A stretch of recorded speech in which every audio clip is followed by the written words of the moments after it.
लीजिए सुनिए। सूर्यकांत त्रिपाठी निराला के लिखे उपन्यास निरुपमा का भाग 22 मेरी यानी समीर गोस्वामी की आवाज में।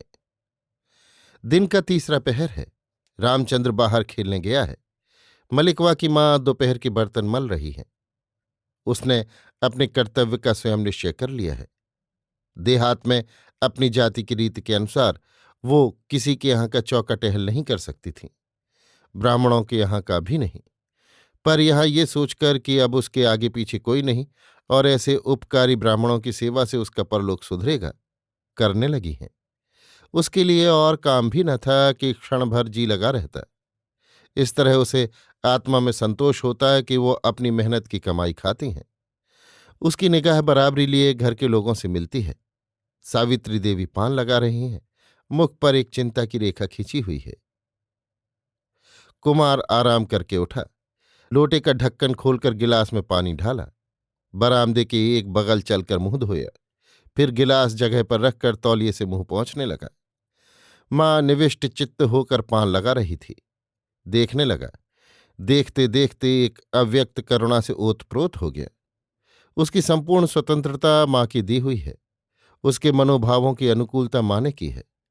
सब प्रकार तिरस्कृत होकर भी किसी प्रकार का अभियोग इन्होंने नहीं किया। आज जिस वेदना की छाप ये उनके मुख पर पड़ी हुई है, उसका निराकरण करे, ये उसका परम धर्म है। वे किसी हार्दिक व्यथा से खिन्न है। कुमार पलंग पर बैठा हुआ सोचता और देखता रहा।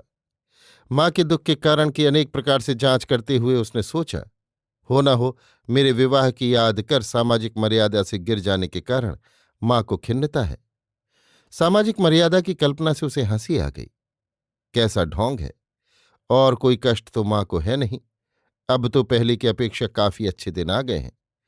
सोचता हुआ अपने को संयत कर, जैसा उसका स्वभाव था, बोला, मैं विलायत न गया होता तो अब तक तुम्हें कुछ कामों से छुट्टी मिल गई होती मां। मां पुत्र की बातचीत का ढंग पहचानती थी। समझकर चिंताशीलता के भीतर से हंसकर बोली, हाँ, तुम्हें बहुत काम करना पड़ता है अभी तक। हाँ हाँ, मदद करने वाली नहीं आई, कहकर पुत्र को प्रसन्न मुख छवि से देखती हुई सावित्री देवी पान लेकर उठी। क्या करूं, कोई मिलती ही नहीं। नहीं तो मैं आज घर में लाकर बैठा दूं। मां मारे आनंद के रंग गई।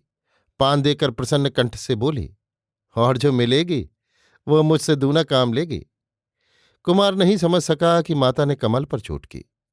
पुत्र के मुख पर छाई अज्ञता को पढ़कर मुस्कुराकर माता ने पूछा, रामलोचन बाबू की लड़की को पहले पहल तुमने कहाँ देखा था? कुमार कुछ भावुक हो गया। कहा, वो बड़ी लंबी कथा है। वो लंबी कथा इतने से माता के पास संक्षिप्त हो गई। उन्होंने समझ लिया निरूपमा और कमल में कौन कुमार के मन के ज्यादा नजदीक है। बहकाकर कहा, लंबी कथा है, रहने दो। तुम्हें अभी कमल के यहां भी तो जाना है। अपनी प्रसन्नता को हृदय में छिपाकर मां ने पुत्र को देखा। नीरू क्या फिर आई थी मां? कुमार ने ओजस्वितापूर्ण आग्रह से पूछा। मां उतनी ही सहज होकर बोली, ना, फिर तो नहीं आई। कुमार गंभीरता से कपड़े पहन रहा था। इसी समय नीली और रामचंद्र कमरे में आए। कुमार को देखते ही मुस्कुराकर सावित्री देवी की ओर फिरकर ऊंचे गले से नीली ने कहा, दीदी का विवाह आज पक्का हो गया है। अगले सप्ताह सोमवार की रात को होगा। सुनकर सावित्री देवी जैसे कुछ चौंकी, पर वो दूसरे की समझ में ना आया। कुमार कुछ कह न सका। कपड़े पहनकर धीरे पदों से नीचे उतरा। कमरे में सन्नाटा छाया रहा। धीरे धीरे कुमार नीचे उतरा कि दरवाजे पर चिट्ठी रसा मिला। सावित्री देवी के नाम एक चिट्ठी दी। मां के नाम किसकी चिट्ठी हो सकती है, सोचता हुआ कुमार ऊपर चढ़ा। हस्ताक्षर पहचाने हुए नहीं मालूम पड़ रहे थे। ऊपर कमरे के द्वार पर आकर मां से कहा, आपकी चिट्ठी, कहकर पास खड़ी नीली को बढ़ा देने के लिए दे दी। नीली चिट्ठी हाथ में लेकर उस पर निगाह डालते ही खुश होकर चिल्ला उठी, दीदी की चिट्ठी है। मन ही मन उसने निश्चय किया, दीदी यामिनी बाबू से विवाह नहीं करेंगी, कुमार बाबू से करेंगी, इसलिए चिट्ठी लिखी है। यामिनी बाबू के प्रति मन से उसका पूरा विद्रोह था।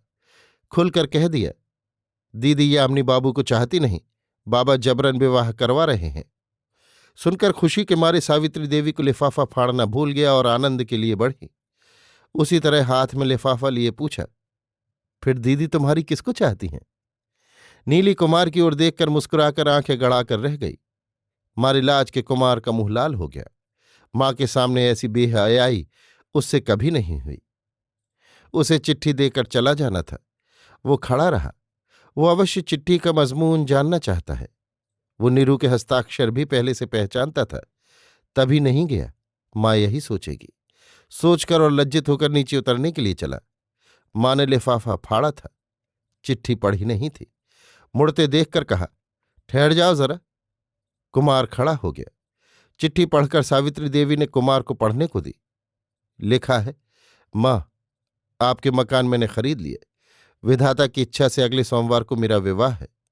विवाह हो जाने पर मैं रामचंद्र के नाम की लिखा पढ़ी करूंगी। शायद इधर समय न होगा। आपकी स्नेह प्रार्थनी नीरू। कुमार ने पढ़कर एक नशे में जैसे धीरे धीरे मां को चिट्ठी बढ़ा दी, फिर धीरे धीरे नीचे उतर गया। कमरे में वैसा ही सन्नाटा छा गया। नीली कुछ समझ नहीं पा रही थी, केवल सन्नाटे का अनुभव कर चुप थी। रामचंद्र रह रहकर मां की ओर देख लेता था। सावित्री देवी फिर चिट्ठी पढ़ने लगी। एकाएक निगाह एक धब्बे पर गई। एक अक्षर फैल गया।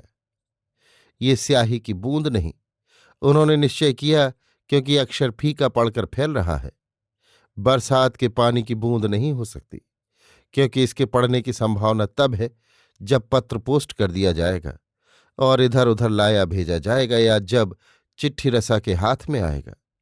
यों कमरे में लिखते समय झरोखे के पास बैठने पर बूंद पड़ सकती है। नीली पास खड़ी थी। कुछ आग्रह से पूछा, तुम्हारी दीदी ने ये चिट्ठी कब लिखी, तुम्हें मालूम है? ना। नीली निगाह से इस प्रश्न पर प्रश्न कर रही थी कि ऐसा क्यों पूछती हो। जरा ठहरकर सावित्री देवी ने फिर पूछा, तुम्हारी दीदी पत्र कहाँ लिखती हैं? अपने कमरे में। झरोखे के किनारे मेज है? नहीं, उनकी मेज दीवार के किनारे है। दीवार के किनारे? सावित्री देवी ने निश्चय किया, ये अवश्य आंसू है। किनारे हाशिए के पास है, दाहिनी आंख का है, बाईं का बाहर पड़ा होगा। देखते देखते गंभीर हो गई और पत्र पढ़ने लगी। अगर कुछ समझने लायक अभी छूट रहा है, सोचकर। विधाता की इच्छा से को कई बार देखा, मनन किया। एक निश्चय के साथ उनकी श्री प्रसन्न हो गई। नीली से बोली, मां, तू मेरी मदद करेगी? नीली ने पूरी सहानुभूति से कहा, हां, किसी से कहना मत। नीली ने गंभीर भाव से सर हिलाया। आश्वस्त होकर सावित्री देवी ने कहा, अपनी दीदी से कहना, रामचंद्र की मां ने तुम्हारा पत्र पढ़ा है।